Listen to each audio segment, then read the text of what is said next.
Tonight on CTV News, black ice is still causing problems for motorists as travellers are urged to take care on the roads. The International Film Festival is back in town for another year, and what to do in your school holiday break? Well, here's something for all ages. From the CTV studio, this is First at 5. Kia ora, good evening, welcome to CTV News, now streaming live every night at ctv.co.nz. A male driver is facing a range of charges after a high-speed chase with police ended in a collision. Police attempted to stop the driver at 5 a.m. this morning in Shirley. When the driver failed to stop, police pursued the man with one officer throwing road spikes in front of the vehicle to stop it. The man drove toward the officer, colliding with a parked police vehicle. He then ran from the scene before being caught by a police dog. Wow, the man's charges include unlawfully taking a motor vehicle. Or just when you thought it was safe, this morning's icy roads have claimed even more crashes around the city. But are the conditions likely to improve?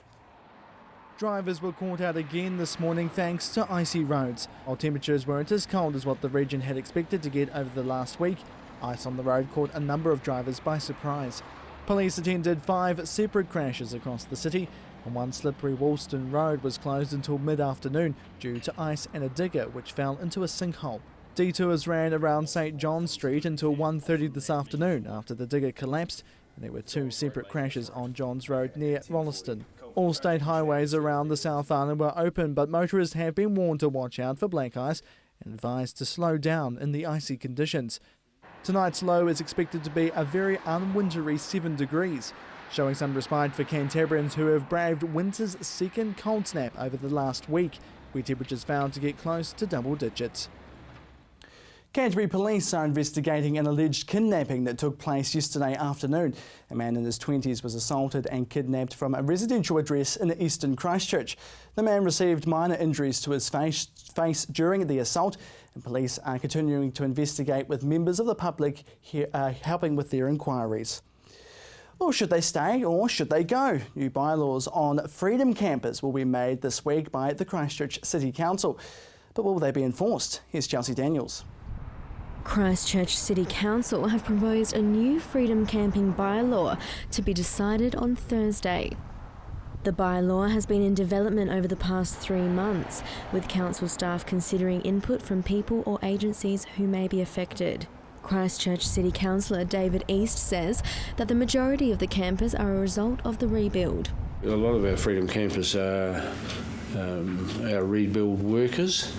Looking through the report that's going up on Thursday, there was an interview done at New Brighton, I think 24 freedom campers, and the bulk of them were rebuild workers or people looking for work. The bylaw suggests banning freedom camping within the 4 avenues, in the main business areas of Littleton and Akaroa, and in the New Brighton North Ramp car park. Also in the parking area around the public slipway at Takamatua and along part of the foreshore at Wainui and French Farm. It also restricts freedom camping in residential areas of the city to be certified self-sufficient vehicles and limits their stay to 3 nights in one location in any 30-day period. Vehicles without onboard toilet facilities will be given a restricted number of areas to park through the bylaw for only short periods. Generally speaking, I suppose the self-contained freedom campers are, shall we say, more responsible. Their effluent and byproducts are all kept on board, and there are no issues. It's the uncontained vehicles that cause the issues, and unfortunately, a lot of people are reasonably responsible. It's the minority that cause the problem, and freedom camping's been part of New Zealand folklore for years. But how much effort will it take to enforce this proposed bylaw? One of the downsides to having a bylaw is it has to be enforceable. And unfortunately, some of the bylaws that we have, whilst they have good intentions, it's very hard to actually enforce them. And there will be a cost to council, and I'm thinking somewhere, 100,000 plus a year to enforce freedom camping bylaws and provisions, and that's going to be difficult.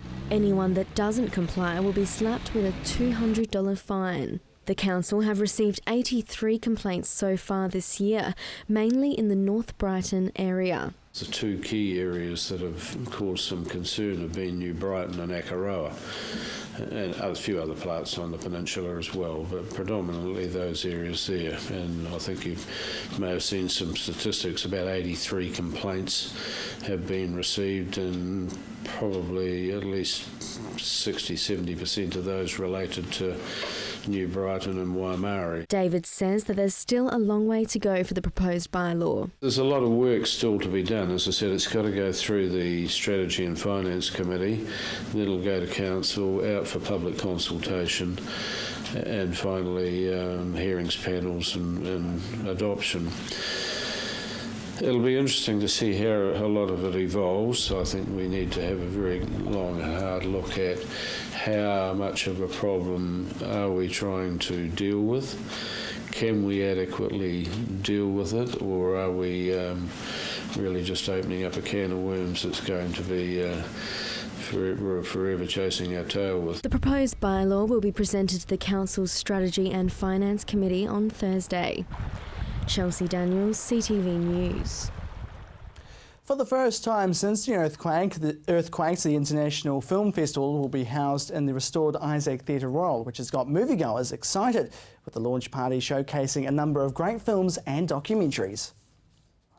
It's a time to celebrate the success of local and overseas movies, with the New Zealand International Film Festival kicking off in Christchurch. Around 112 programs were hand-picked for this year's occasion, the biggest ever, and the festival director is excited. Absolutely, yeah. It's the culmination of a lot of work, actually, bringing the festival in Christchurch for the first time to this splendid new venue, the Isaac Theatre Royal. We're very excited. It originally screened at Hoyt's Northlands for the past few festivals. Now with the Isaac Theatre Royal restored, it's a perfect venue. Christchurch didn't really have a lot when the kind of multiplex era took hold here in the 80s. Most of the big single screen cinemas in this city were closed down. Now, through a vast amount of fundraising effort and a lot of support from people in Christchurch and outside Christchurch, we're here. They'll still show the vast range of international and local films at the movie theatre, with Bill saying it gives audiences opportunities to see more films. And he says this year they've been focused on getting a great range of films. He calls it variety. There's, we hope, something for everyone, and that's definitely one of the guiding principles when we're programming. We've got films for kids, films for families, sports films, difficult films that have won obscure prizes at obscure film festivals, documentaries on all number of subjects. There are 2 New Zealand documentaries in the mix this year. It's been a long time coming, and making a feature doc's often quite an isolating, lonely experience. So to finally sit in a room with hopefully 1,200 others and share that story that you've been working on is just going to be fantastic. And like any doco, it's been a long time coming. I was at the time busy with my last feature documentary called The Last Ocean, so I couldn't work immediately in the years following. But when I finished with that, I just saw this incredible energy and creativity, picked up my camera and started filming it. Another documentary has been produced by Greenstone Productions. It's Mary's first film to enter the New Zealand Festival. It's hugely exciting, and it's not something that we ever anticipated or even planned upon. Originally, the documentary was set to screen on the national broadcaster, but as time went on, they knew they wanted to take it further. We knew that we had something special. We knew that the interviews with the women were fabulous, and we also knew that we had some beautiful shots, but we didn't realise until we got into the edit suite just how special a film that we had. And now their films are being recognised in this year's International Film Festival. However, Bill says this time round it's been easier to handpick some of the world's and country's best and finest films. There might be particular areas of weakness in what's available internationally, but I don't think that's one of those years. I feel very, very pleased with the diversity of the program we've put together this year. The festival hits screens on the 7th of August. Jared McCulloch, CTV News. Well, still to come, model trains come out to play.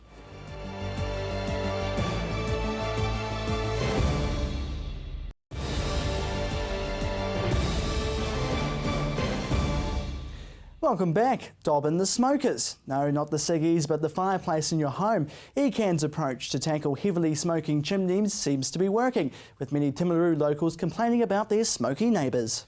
At least 44 South Cantabrians have dobbed their neighbours in for smoky chimneys. Environment Canterbury received the complaints mainly from Timaru, but Waimati and Geraldine were also on the chopping block.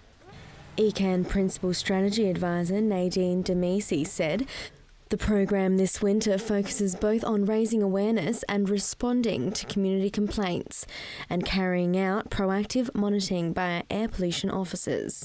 Air pollution officers are on the lookout for smoky chimneys, leaving behind information on how to burn smoke-free.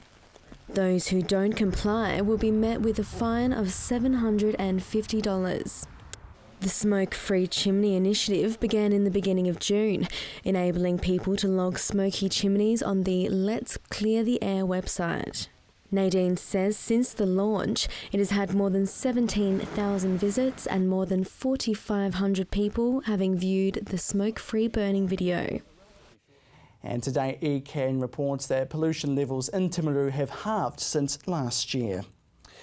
On to some sport now. This weekend is set to be a blockbuster for sports fans with the All Blacks in town this Friday. But as sports reporter Gordon Finlater explains, it's not the only international event taking place in the Garden City.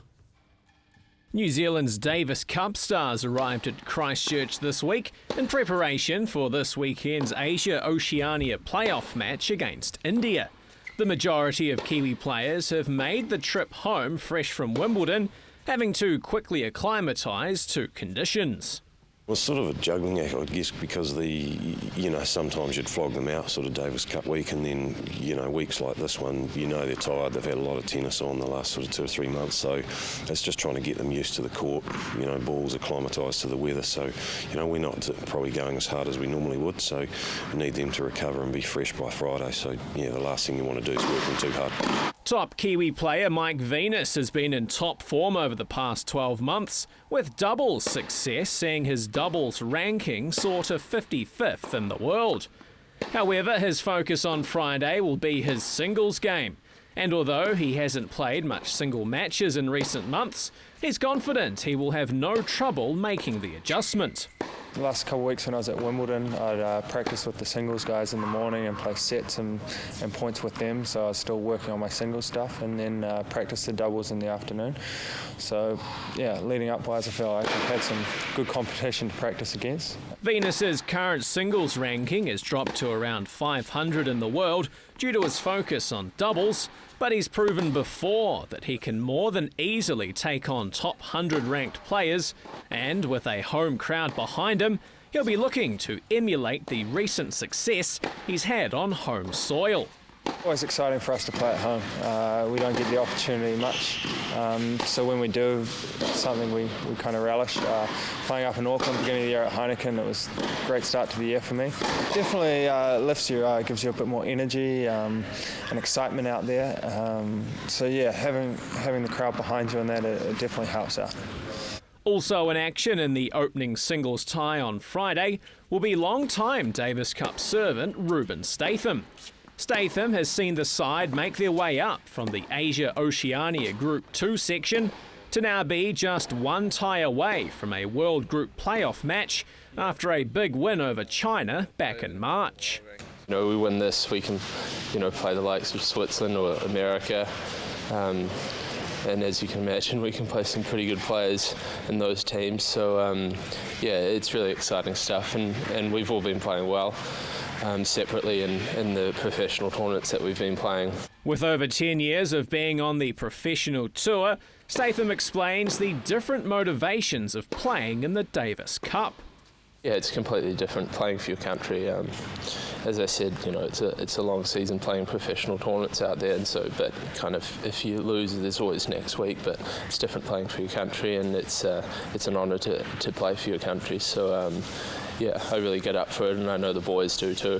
And it can make, especially best of 5 set matches, it can make for some really exciting tennis. and some potential heart attacks by the older fans. So it's really exciting stuff. With Friday also seeing the All Blacks in action against Argentina at AMI Stadium, it's shaping up to be a weekend to remember.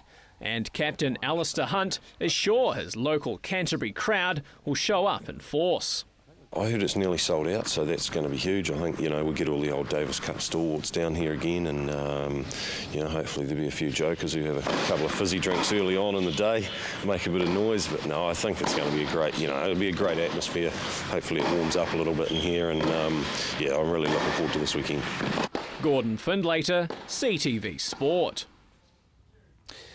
Well, still to come, we bring back some childhood memories in our feature story, and of course, your region's weather.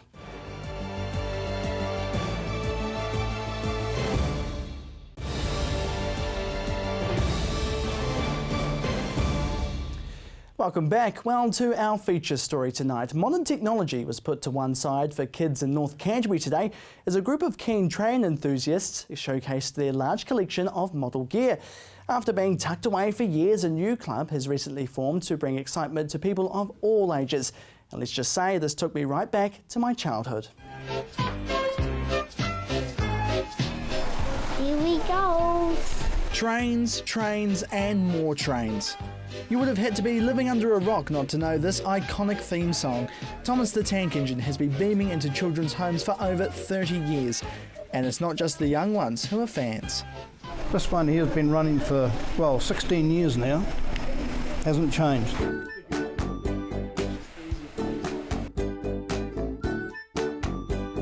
This is Arthur. He's train mad, steam engines being his favourite. That's character. Those engines had character. They had a personality. But there's no glamour in them now. They're all diesel. And model trains have always been a part of his life. Married, had a family, and they wanted a train, so I set up a train for them, and then they got tired of it, and then I carried on, then I dropped it for a while, and then 30 years later start again. He's helped start up the Rangiora and North Canterbury Model Railway Club. They're celebrating their 1-year anniversary in September. It's one terrific train track wonderland put together alongside his trusty assistants for children to enjoy. They've set up here at the public library for the last week or so, but it wasn't an easy task. I was told because we're not art and craft society people, we couldn't. However, the gentleman did tell a lady at the library, a librarian, about the idea, and sat down and we talked about it, and within half an hour we came up with the fact, right, we'll bring Thomas in here and we'll show children how to make buildings and do a layout. He spends a lot of time building and constructing the island of Sodor, creating everything by hand, and then passing on that knowledge to the kids. Bits and bobs here and there, all the trees and plants, sheds and stations all made from recycled materials from out and about and around the home. His ideas are endless. Walk along the beach and pick up some seaweed. And you make little bushes out of seaweed. These silos are made from empty toilet paper rolls. The sheds are from old cracker containers. And the green on the trees, well, it's a coating of green sawdust. We show them how to make buildings out of scrap, biscuit boxes, for example, recycled cardboard that we get, and also free printouts you can get off the internet. This is Kevin. He's a member of the club. He's making some small-scale shrubs. I'm not going to throw them away because I'm going to put them back on again, but I'm going to bunch them up so that they go nice and tight. I started model railroading when I was 8. I'm now 72 and I haven't stopped yet. The club started with just 9 members. Now, nearly 12 months on, around 24 have jumped on board. When you sit down in the back corner there and look over this way and see the faces and the concentration, hand-to-eye coordination, and bringing a train into the station and slowing down, stopping and then going again, they get quite keen about that. And this is what it's about. Arthur says they like to mix it up here and there, changing the carriages around with the other trains, but the kids keep them in check. There's Gordon, there's Percy, and there's carriages, Annabelle and Clarabelle and so on.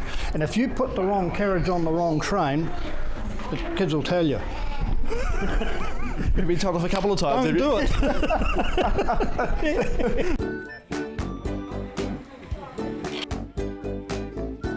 There's Thomas again. I can see Thomas again. Sometimes Thomas slows down and has a talk to Stephanie. I think he's very fond of Stephanie. Ooh, scandal. And after the young ones have had their turn, they don't leave empty-handed. We give them a certificate signed by the Fat Controller as being a qualified model engine driver. And they go away with something, they're happy. Don't worry about the all for 50 cents. You couldn't even buy an ice cream for that. I'm a big fan of Thomas the Tank Engine, and Seb, our cameraman, has set me a challenge to see if I can name all these trains in here. So we've got Percy, Diesel, James, Thomas, Duck, and Ben. There we go. It's great I can remember that. If only I could remember when to put out the wheelie bin at home. Sorry, flatmates. This is fantastic. Yes, I was a fanatic too when it came to Thomas the Tank Engine, watching it on VHS over and over again. Here's me kitted out in what was really a uniform when I was young. And since I was on my best behaviour, I got to sit alongside those training to be a train driver, number 454. And once I work out which track I'm operating, I'm ready to go. And lucky for me, I graduated. This is what I'll be doing tonight. This is what I'll be doing when I get home. What you do this afternoon? Oh, you're there? Yeah, what, at work at some stage? Shh, don't tell anyone. However, Arthur hopes the club can do more events like this, travelling around Canterbury to let everyone enjoy what was once his childhood toys. Be involved with the community, and we're a club what I call on the right track. There's no doubt about that. Yep. No pun intended. No pun intended, no. We're steaming ahead. It really does show you don't always have to grow up. Jared McCulloch, CTV News. Brilliant. Well, now here's Mercy with your region's weather.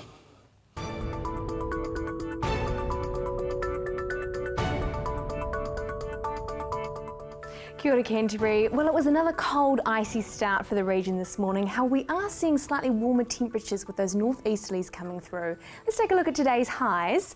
10 degrees for Twizel, Timaru and Waimate, just 12 degrees for Geraldine and Temuka. Taking a look to central Canterbury, 12 degrees for Christchurch, Akaroa and Leiston, a little bit warmer for Darfield, Methven and Ashburton, all on 11 degrees, and quite an overcast day here. Taking a look further north, 11 degrees for Kaikoura, Oxford and Colvin there, 9 degrees for Hanmer Springs, a little bit cooler for you, but warmer though for Cheviot, Amberley and Rangiora, all on 12. And to the Alpine region, 9 degrees for everyone here today.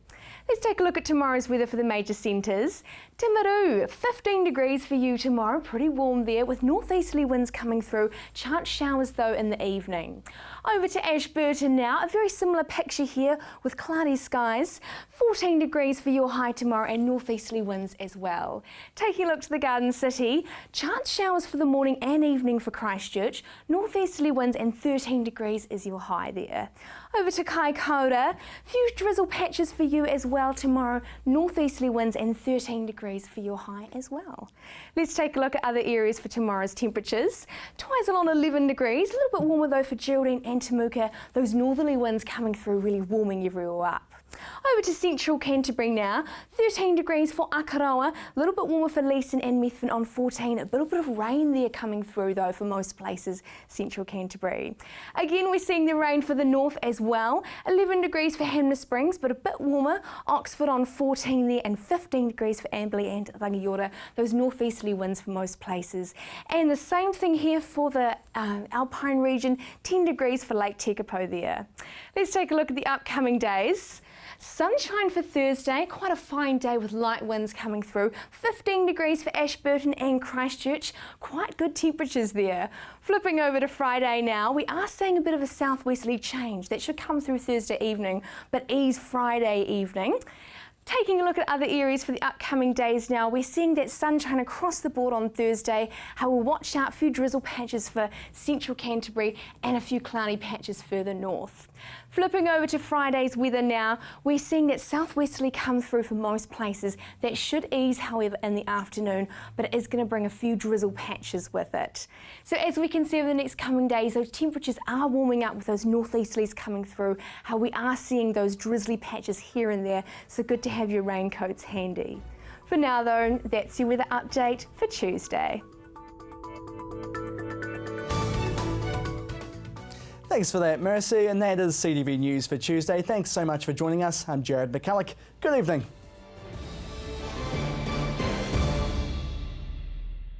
Supporting local content so you can see more of New Zealand on air.